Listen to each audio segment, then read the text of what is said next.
Good morning friends, मैं राजेश चित्रवाल स्वागत करता हूं आपका अपने यूट्यूब चैनल चित्रवाल सुपर एग्रीकल्चर में। जैसा कि पिछले टॉपिक में हमने सारी मृदा देख ली थी। अब आज अपन जो बात करते हैं वो बात करेंगे बीज की।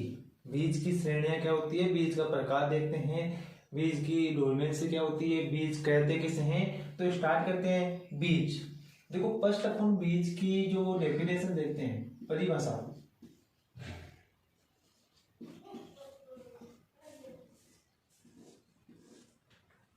फर्स्ट देखेंगे अपन बीज की परिभाषा, किसे कहते हैं बीज। देखो बीज की परिभाषा अपन दो तरीके से देंगे। कितने तरीके से? दो। एक तो एग्रोनॉमिकल और एक बॉटनिकल। एक तो एग्रोनॉमिकल और एक बॉटनिकल। तो अपन फर्स्ट बात करते हैं बॉटनिकल और एक करते हैं एग्रोनॉमिकल। यानी एक तो अपने एग्रोनॉमी के आधार पर, एक बॉटनी के आधार पर, दोनों के अंदर देखते हैं। तो देखो कहा जाता है, एक छोटी सी चीज कहते हैं कि परिपक्व गुण।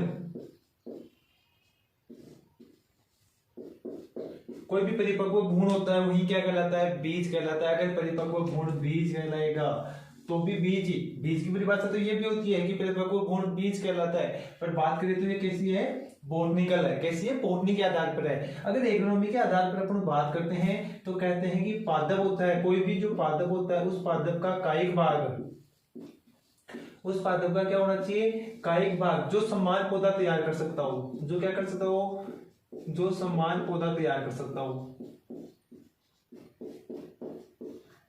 पादप का कोई भी कायिक भाग जिससे समान नया पौधा तैयार किया जा सकता है। पादप है उसका कोई भी कायिक भाग जिससे समान दूसरा पौधा तैयार किया जा सकता है, वो क्या कहलाता है, बीज। अब बात आती है कायिक भाग कौन कौन से होते हैं। तो देखो कायिक भाग में अपन ले सकते हैं जड़, तना, पत्तियां और बीज। ये क्या होंगे, कायिक भाग हो जाएंगे। क्या हो जाएंगे, ये सारे के सारे पौधे के कायिक भागों के द्वारा नया बीज तैयार किया जाता है। वो क्या कहलाता है, अपने बीज कहलाता है। क्या कहलाता है, बीज कहलाता है। अपन बात करते हैं यहाँ पर देखो मेनली बीज की। तो बीज अपन जैसे गेहूं का बीज लेते हैं, जौ का बीज लेते हैं, बाजरे का बीज लेते हैं। इसके अलावा जब बात करते हैं अपन कि तना, तना हो गया, जड़ हो गई। मेनली जड़ की अगर अपन बात करते हैं तो जितने भी अपने औषधीय प्लांट होते हैं, औषधीय, जितने भी औषधीय पादप होती है उसमें अपन परिवर्तन क्या तो जड़ के द्वारा करते हैं या फिर पत्तियां तने के द्वारा करते हैं, पत्तियों के द्वारा करते हैं। इसके अलावा जैसे मेनली पत्तियों की बात करते हैं तो पत्तियों के लिए अपन सजावटी प्लांट्स की बात करें और मेनली बात करें तो ब्रायोफाइटा, पत्रचट्टा, ब्रायोफाइटा, ये मोस्टली इसका उदाहरण आ जाएगा कि इसके द्वारा क्या किया जाता है, अपन को नई कलम दिया जाता है। तना, तने के रूप की बात करें तो तना कलम, कलम के रूप में तना लेते हैं। तो अपने सारे के सारे किस में लेते हैं, हॉर्टिकल्चर प्लांट्स में जाते हैं।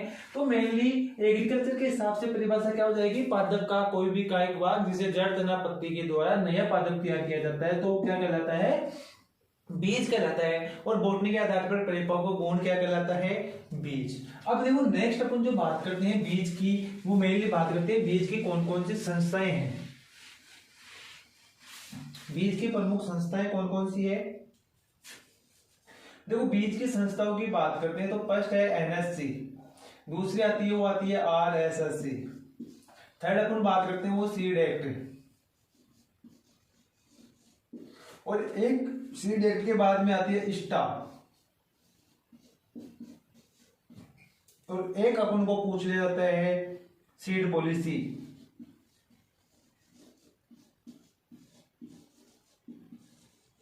न्यू, इसका थोड़ा सा कुछ लगा देता है न्यू सीड पॉलिसी। अब देखो बात करते हैं अपन एनएससी। एनएससी का मतलब होता है national seed corporation, national seed corporation, राष्ट्रीय बीज निगम, राष्ट्रीय बीज निगम, नेशनल सीड कॉर्पोरेशन, राष्ट्रीय बीज निगम। 7 मार्च 1963, 7 मार्च 1963 को, और कहां पर मिले है भाई, न्यू दिल्ली। कहां पर है, नई दिल्ली में स्थित है। नेक्स्ट बात करते हैं RSSC, Rajasthan state seed corporation, Rajasthan state seed corporation, Rajasthan राज्य बीज निगम। बात करें राजस्थान राज्य बीज निगम तो ये कहां पर अपने जयपुर में है। कहां पर है? जयपुर में। 1978 में इसकी स्थापना की गई। अब देखो बात करते हैं सीड एक्ट बीज अधिनियम। सीड एक्ट बीज अधिनियम की तो दो चीजें पूछता है। एक तो अपन को पूछता है संसद में पारित, संसद में पारित कब किया गया, या पूछ ले कब बना। दो चीजें हो गई। और एक पूछेगा कब लागू किया गया। तो ध्यान रखना है, देखो यो हम पर जो बात करते हैं अपन, तो 1966 में तो ये संसद में पारित किया गया था और 1969 में इसे क्या कर दिया गया, लागू कर दिया गया। अब कभी कभी इसमें डेट पूछ लिया जाता है, तो ध्यान रखना यहाँ तो होगा 2 अक्टूबर को। कब? 2 अक्टूबर 1969 को इसे सीड बीज आदेश को क्या किया गया, लागू किया गया था। और यहाँ पर ध्यान रखना कि 29 दिसंबर 1966 को इसे सर्वप्रथम संसद में पारित किया गया था। ISTA international seed testing association, अंतरराष्ट्रीय बीज परीक्षण प्रयोगशाला। अंतरराष्ट्रीय बीज परीक्षण प्रयोगशाला कहां पर है भाई? ये स्विट्जरलैंड। कहां पर है? स्विट्जरलैंड में। और इसकी स्थापना है वो 1924 में की गई थी। कब की गई थी? 1924 में। जो क्या करती है, बीज परीक्षण यानी बीज का परीक्षण की प्रयोगशाला है वो कहां पर? अपने स्विट्जरलैंड के अंदर स्थित है। एक आता है न्यू सीड पॉलिसी। तो ये ध्यान रखना, ये कब स्टार्ट की गई? 2002 में स्टार्ट की गई थी। कब स्टार्ट की गई थी? 2002 में की गई। तो ये प्रमुख अपने बीच की जो संस्थाएं थी, NSC हो गई, RSSC हो गया, सीड एक्ट हो गया, ISTA हो गया, और एक सीड न्यू सीड पॉलिसी। सन 2014 जेठ में पूछा हुआ क्वेश्चन है, सीड पॉलिसी कब स्टार्ट की गई? तो ध्यान रखना है सीड पॉलिसी यानी अपने बीज पॉलिसी कब स्टार्ट की गई थी? 2002 के अंदर की गई थी। तो ये बीज की संस्थाएं हो गई।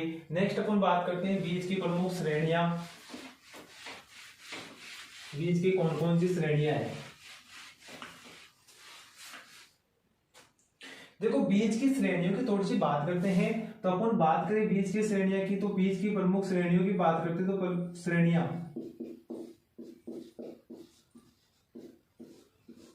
बीज की प्रमुख 5 श्रेणियां हैं। कितनी श्रेणियां हैं प्रमुख? 5 श्रेणियां भाई बीज की। कितनी है? 5 है। परंतु बात करें तो भारत में कितनी पाई जाती है? 4 पाई जाती है। कितनी पाई जाती है? 4। अब देखो ध्यान रखना, 5वीं भारत में नहीं पाई जाती, तो 5वीं कौन सी है? तो ये अपन को ध्यान रखना कि 5वीं कौन सी है। तो 5वीं हो जाएगी पंजीकृत, जिसे अपन बोलते हैं रजिस्टर्ड।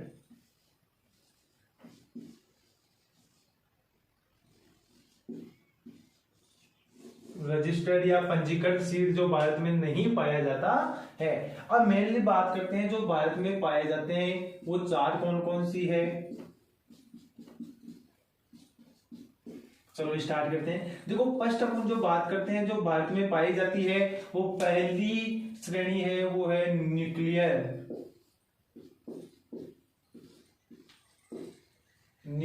इसी को बोलते हैं मूल केंद्रक। सेकंड है वो है प्रजनक, इसको बोलते हैं आधार।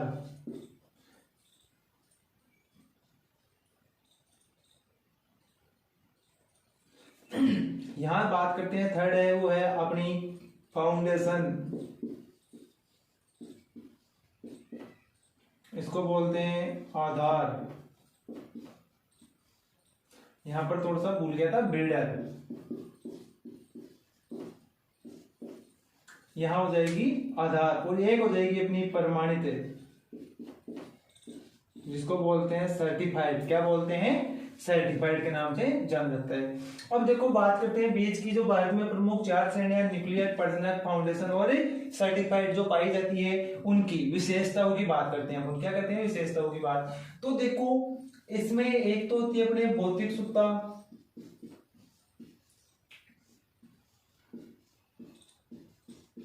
और दूसरी होती है वो होती है आनुवांशिक सुकता।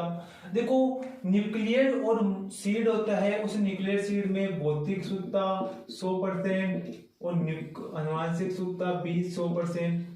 दोनों ही चीजें ध्यान रखनी है। आनुवांशिक सुकता पूछे चाहे कौन से भौतिक सुकता पूछे, दोनों ही क्या होती है इसके अंदर 100% होती है। चाहे भौतिक सुकता पूछ ले चाहे फिर आनुवांशिक सुकता, दोनों कितनी होती है भाई 100% होती है।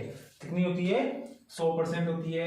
इस बीज को कहाँ तैयार किया जाता है, तो इस बीज को तैयार कहाँ किया जाता है, तो इसको देखो एक तो अपने कहाँ किया जाता है, अपने राजकीय फार्म पर। कहां तैयार किया जाता है इसको, राजकीय फार्म पर। किसकी देखरेख में, प्रजनक की देखरेख, प्रजनक की देखरेख में। अब बात करें तो ये राजकीय फार्म है कौन कौन से, तो राजकीय फार्म या तो कोई भी केवीके हो सकता है, या कोई भी यूनिवर्सिटी हो सकती है, या कोई भी केवीके हो सकता है। अब बात करते हैं, यहाँ पर देख लिया कि न्यूक्लियर सीड होता है, उसकी भौतिक सुकता कितनी होती है, आनुवांशिक सुकता कितनी होती है, इस बीज का निर्माण कहाँ किया जाता है, किसकी देखरेख में। इंपॉर्टेंट ये है कि किसकी देखरेख में किया जाता है, प्रजनक की देखरेख में राजकीय फार्मों पर किया जाता है। बात करें ब्रीडर सीड की, तो ब्रीडर सीड में भी वही आनुवांशिक व भौतिक सुकता दोनों, आनुवांशिक व भौतिक सुकता कितनी होती है 100% होती है। कितनी होती है भाई 100% होती है। चाहे आनुवांशिक पूछे चाहे भौतिक पूछे, दोनों ही कितनी होती है 100% होती है। और इस बीज को भी वही प्रजनक की देखरेख में राजकीय फार्मों पर तैयार किया जाता है। तो दोनों ही बीजों में आनुवांशिक व भौतिक सुकता भी समान है, इन्हें तैयार भी एक ही जगह किया जाता है और प्रजनक की देखरेख में इसको तैयार किया जाता है। अब इनमें डिफेंस क्या होगा, क्या फर्क होगा दोनों में, अलग क्या चीज है, तो देखो जो न्यूक्लियर सीड है, इस न्यूक्लियर सीड का जो मात्रक यानी इसकी बहुत कम मात्रा होती है, इसको केजीएस किलोग्राम्स में लिया जाता है। किसमें लिया जाता है, किलोग्राम्स में, जबकि प्रजनक सीड होता है इसको क्विंटल्स में लिया जाता है। इंपॉर्टेंट है, इसकी मात्रा अधिक होती है इसलिए इसको क्विंटल्स में लेते हैं, जबकि न्यूक्लियर सीड की मात्रा बहुत कम होने के कारण से मात्रा क्या होता है किलोग्राम्स में इसको लेते हैं। और जो ये सीड है ये प्रारंभिक अवस्था होती है, बीज निर्माण की प्रारंभिक अवस्था कौन सी होती है, न्यूक्लियर सीड होता है। कौन सा सीड होता है, न्यूक्लियर सीड होता है। ये तो हो गई अपने दो श्रेणियां। बात करते हैं फाउंडेशन और प्रमाणित बीज की। फाउंडेशन और प्रमाणित बीज वही बात करते हैं। देखो आनुवांशिक सुकता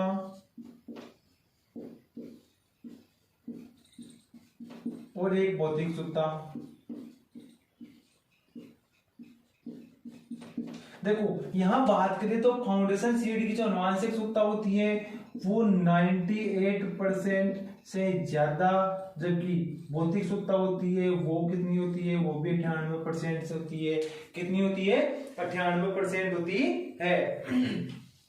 तो ये चीज अपन को ध्यान रखनी है कि इसकी आनुवांशिक सुकता 98% ज्यादा है और भौतिक सुकता 98%। ये कुछ बुक्स है जो अपने बुक्स है उस बुक्स में केवल दिया हुआ है कि 98% होती है, पर 98 नहीं 98% से ज्यादा होती है। और यहां पर बात करें तो प्रमाणित बीज की बात करें तो प्रमाणित बीज की भी आनुवांशिक सुकता व भौतिक सुकता वही 98% से अधिक और 98% होती है। दोनों ही चीजें, यानी यहाँ पर भी दोनों में चीजें समान होगी। इनमें फर्क क्या होगा कि जो फाउंडेशन बीज होता है, जो आधार बीज होता है, उस आधार बीज को प्रजनक की देखरेख में नहीं बल्कि एनएससी की देखरेख में, एनएससी की देखरेख में कहां पर किया जाता है, वही राजकीय फार्मों पर। कहां किया जाता है, राजकीय फार्मों पर। किसकी देखरेख में, एनएससी की देखरेख में राजकीय फार्मों पर। राजकीय फार्म में कोई भी केवीके हो सकता है, कोई भी अपनी यूनिवर्सिटी हो सकती है। यहां पर जो प्रमाणित बीज होता है उसमें क्या होगा कि जो प्रमाणित बीज होगा वो आरएसएससी की देखरेख में किया जाएगा।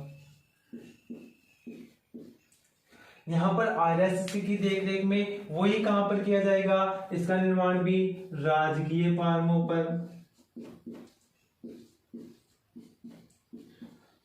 परंतु इतना सा ध्यान रखना है कि राजकीय फर्मों के साथ साथ प्रगतिशील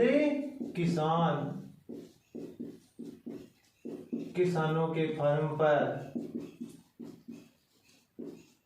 ये इंपॉर्टेंट है भाई यहां से कि प्रगतिशील किसानों के फार्म पर किस बीज की किस श्रेणी का निर्माण प्रगतिशील किसानों के फार्म पर किया जाता है, तो वो कौन सा होगा अपना सर्टिफाइड प्रमाणित बीज। और अगर आरएसएस की देखरेख में किया जाएगा तो वो भी प्रमाणित बीज ही होगा। दूसरी चीज अगर यहाँ इंपोर्टेंस की बात करें तो जो किसानों को बुआई के लिए दिया जाता है तो अपन कह सकते हैं बुआई हेतु दिया जाने वाला, किसानों को बुआई हेतु, तो बुआई के लिए दिया जाने वाला बीज भी कौन सा होता है अपना प्रमाणित बीज होता है। तो ये थी बीज की प्रमुख 4 श्रेणियां। तो इनमें नॉर्मली अपन को पूछता है, अब देखो यहां से क्वेश्चन पूछता है आधार बीज से कि आधार बीज की आनुवंशिक शुद्धता होती है, और वो कभी कभी ऑप्शन दे देता है 98%, सेकंड ऑप्शन दे देगा 99%, थर्ड दे देगा 99.5 और फोर्थ दे देता था 100%। तो यहाँ पर देखो 98 से ज्यादा वह 100 से कम होता है तो अपना आंसर होगा 99.5%। थोड़ा सा ध्यान रखना है कि 98 से ज्यादा होगा, तो यहाँ ज्यादा इस पर दिक्कत नहीं लेनी है, ज्यादा सोचना नहीं है कि बुक्स में इसको 98% दिया हुआ है तो उस पर गौर नहीं करना है ज्यादा। अब बात करते हैं तो मेनली विशेषता की, तो इनमें टेग के रंग की बात करते हैं तो न्यूक्लियर सीड होता है उसका जो टेग होता है उसके टेग का रंग होता है, वैसे तो कोई टेग का रंग नहीं होता, न्यूक्लियर सीड में कोई भी टेग का रंग नहीं होता है। कभी कभी बप कलर दिया हुआ हो तो अपन को न्यूक्लियर सीड याद रखना है। प्रजनक सीड की बात करें तो यहाँ पर प्रजनक सीड के टेग का रंग होगा वो होगा सुनहरा पीला।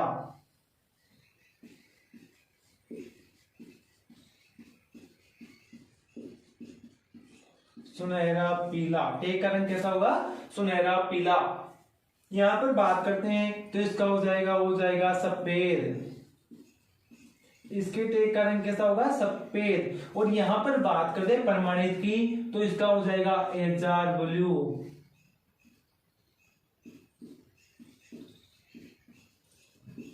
एजार ब्लू आ सकता है नीला, कभी कभी एजार ब्लू लिखा हुआ आता है और कभी नीला। अब होता क्या है कि कभी कभी पूछ लिया जाता है कि जो रजिस्टर्ड सीड होता है इस रजिस्टर्ड सीड के टेग का रंग कैसा होता है, तो इसका होगा बैंगनी। कैसा होगा भाई बैंगनी, कैसा होगा बैंगनी हो जाएगा।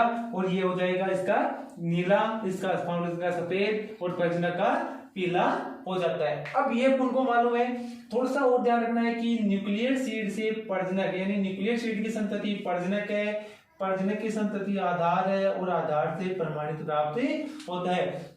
परंतु क्वेश्चन आ जाए कि पंजीकृत बीज किस बीज की संतति है, तो ध्यान रखना है फाउंडेशन की, किसकी है ये फाउंडेशन सीड की संतति होती है। तो ये हो गई अपनी बीज की प्रमुख श्रेणियां।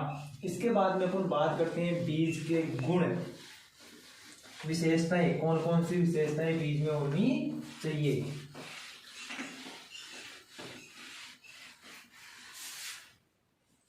देखो बीज की विशेषताएं, गुण की बात कर लेते हैं, कौन कौन से गुण होने चाहिए, चाहे विशेषताओं की बात करो या गुण। फर्स्ट अपन जो बात करते हैं वो बात करते हैं आनुवांशिक शुद्धता, और सेकंड बात करते हैं वो बात करते हैं भौतिक शुद्धता। देखो जो बीज होता है उस बीज की आनुवांशिक में भौतिक शुद्धता हमेशा 98% से अधिक होनी चाहिए। कितनी होनी चाहिए 98% से ज्यादा होनी चाहिए। दोनों ही चीजें, चाहे ये पूछे दोनों ही चीजें कितनी होनी चाहिए 98% से अधिक होनी चाहिए। हाँ कुछ जगह 100% भी दिया हो सकता है कि 100% होनी चाहिए, तो वो भी सही है। और मेनली कितनी होनी चाहिए 98% से ज्यादा आनुवांशिक शुद्धता हो, चाहे भौतिक शुद्धता कितनी होनी चाहिए 98% से ज्यादा। अब कभी कभी क्या होता है कि भौतिक शुद्धता का क्वेश्चन आ जाता है कि भौतिक शुद्धता कैसे निकाली जाती है। तो भौतिक शुद्धता निकालने के लिए उनको एक सूत्र याद रखना है कैसे निकालेंगे? तो देखो शुद्ध बीज बटा कुल बीज इंटू 100। अगर शुद्ध बीज में कुल बीज का भाग देते हैं, शुद्ध बीज में कुल बीज का भाग देकर 100 से गुणा किया जाए तो भौतिक शुद्धता निकल कर आ जाती है। क्या निकलती है? भौतिक शुद्धता। अब शुद्ध बीज निकालने के लिए पहले क्या करना है? कुल बीज माइनस अशुद्धियां, क्या हो जाएगी? अशुद्धियां। जैसे आपको दे दिया जाए कि 100 ग्राम बीज है, कितना ग्राम है? 100 ग्राम बीज है, 3 ग्राम उसमें क्या है? कंकड़ पत्थर है या अशुद्धियां है, तो उसकी भौतिक शुद्धता होगी। तो 100 ग्राम कुल है, 3 ग्राम क्या है? अशुद्धि है, तो 3 ग्राम अशुद्धियां 100 में से घटाएंगे तो 97 ग्राम। शुद्ध बीज कितना हो गया? 97 ग्राम। तो निकालने के लिए शुद्ध बीज का भार, तो 97, कुल बीज का भार 100 इंटू 100, तो क्या आ जाएगी? 97%। यानी भौतिक शुद्धता क्या निकल कर आएगी उसकी? 97%। कितनी हो जाएगी? 97% उसकी निकल कर आ जाएगी। तो ये चीज अपन को ध्यान रखना है कि बीज के अनुवांशिक शुद्धता में भौतिक शुद्धता हमेशा कितनी होनी चाहिए? 100% होनी चाहिए। नेक्स्ट बात करते हैं उच्च अंकुरण परसेंट, उच्च अंकुरण क्षमता होनी चाहिए।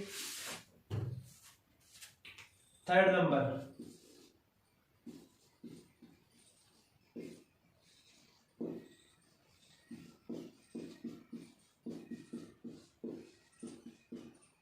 यानी जो फसलों के बीज होते हैं उनमें अंकुरण परसेंट बहुत ज्यादा, लगभग 80% अंकुरण परसेंट होना चाहिए। कितना? 80-85% अंकुरण उसमें होना चाहिए। अधिकतम, अधिकतम बोलते हैं कि अधिकतम 80 से 85% उनमें अंकुरण होना चाहिए। देखो अपन बात करते हैं अंकुरण परसेंट की, तो अलग अलग फसलों के लिए अलग अलग अंकुरण परसेंट दिया हुआ है। देखो मेनली सबसे ज्यादा जो अंकुरण परसेंट होता है वो होता है 90%। कितना होता है? 90। उसके बाद में 85, 80 याद रखने के लिए इसको सीधा से याद रखना है। उसके बाद में 75, 70, 60, 65 और 60%। इस तरीके से अपन को इसको ध्यान रखना है कि कौन से में कितना हो जाएगा।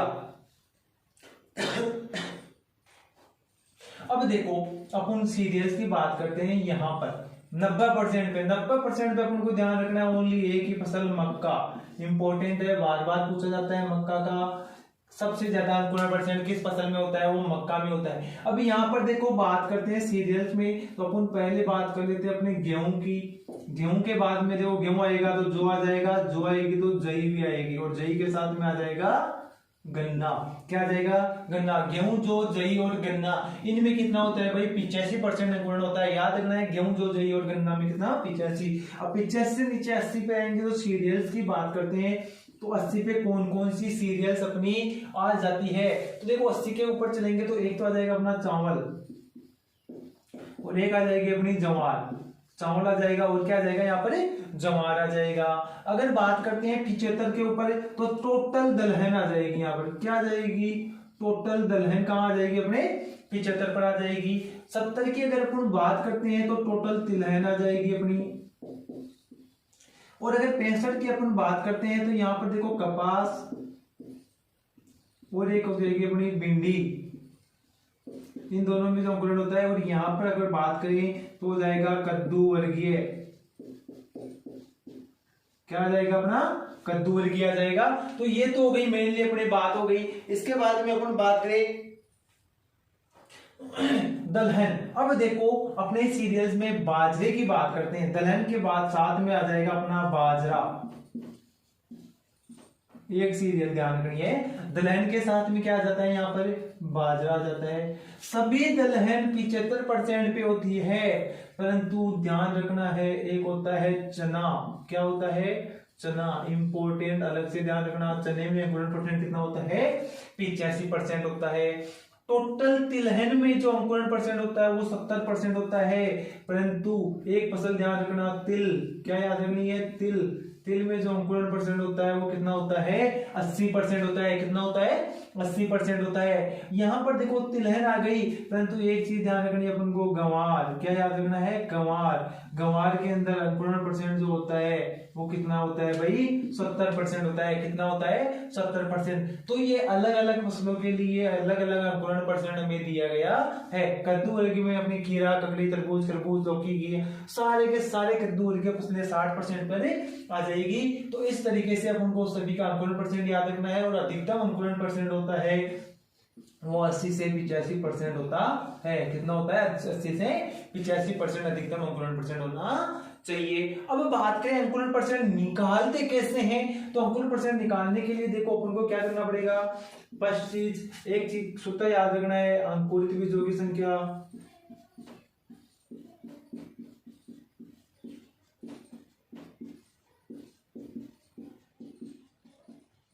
बटा कुल बोए बीजों की संख्या, कुल बोए बीजों की संख्या इंटू 100, इंटू क्या करना है, 100 करना है। अंकुरण परसेंट के लिए अपन को अंकुरित बीजों की संख्या, कुल बीजों की संख्या इंटू 100, क्या निकल के आएगी भाई, उसकी अंकुरण परसेंट निकल कर आ जाएगा। क्या निकल कर आ जाएगा, उसका अंकुरण परसेंट निकल कर आ जाएगा। नेक्स्ट अपन बात करते हैं, वो बात करते हैं रियल वैल्यू। सीधा सीधा क्वेश्चन पूछता है रियल वैल्यू का, आरवी। 4th नंबर पर गुणों में बात करते हैं, वो होती है आरवी, वास्तविक उपयोगिता मान। देखो रियल वैल्यू निकालते कैसे, सीधा सा पूछ लेता है कि आरवी रियल वैल्यू निकालने का सूत्र क्या होता है। तो अपन ने एक चीज पढ़ी थी, आनुवांशिक शुद्धता इंटू भौतिक शुद्धता,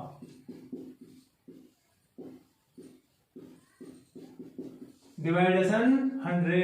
अगर ये सूत्र आप लगाओगे तो अपने पास में उस बीज की रियल वैल्यू निकल कर आ जाएगी। जबकि क्वेश्चन सीधा सीधा पूछता है कि बीज की रियल वैल्यू का वास्तविक उपयोगिता का मान हमेशा होना चाहिए, तो हमेशा 75% से ज्यादा होना चाहिए। कितना होना चाहिए, 75% से कम नहीं होना चाहिए कभी भी। अब सीधा सा है, आपको दे सकता है कि किसी बीज की आनुवांशिक शुद्धता है वो 90%, जबकि भौतिक शुद्धता है वो 91% है। तो उस बीज की रियल वैल्यू का मान कितना होगा, तो कितना होगा देख लो, नो नाम, यह आ गया अपना 10 का भाग दोगे तो इसमें 81.9% यानी लगभग 82% के लगभग क्या निकल के आ जाएगी, बीज की रियल वैल्यू निकल कर आ जाएगी अपने पास में। इस रियल वैल्यू के बाद में अगली बात करें अपन, तो वो दे सकता है ओज, बीज ओज। यानी बीज ओज का मतलब है कि बीज एक तो सुडोल होना चाहिए, कैसा होना चाहिए, सुडोल, और दूसरा कैसा होना चाहिए, चमकीला, ताकि उसमें आसानी से बीजोज बीज में बीजोज यानी बीज सुडोल होना, चमकीला होना चाहिए। एक अपन और कह सकते हैं इसके अलावा कि रोग प्रतिरोधक क्षमता,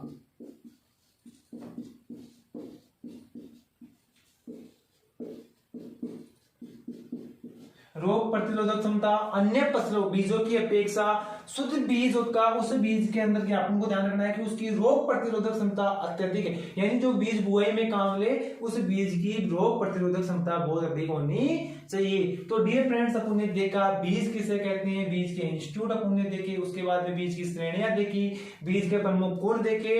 इसके बाहर आपको सिंगल क्वेश्चन नहीं मिलेगा, ये मेरी गारंटी है फ्रेंड्स। और साथ ही आप अपने जो टेलीग्राम चैनल है उसके ऊपर भी ज्वाइन हो, क्योंकि जैसे ही अपना टॉपिक होता है वहां पर डेली टेस्ट किया जाता है।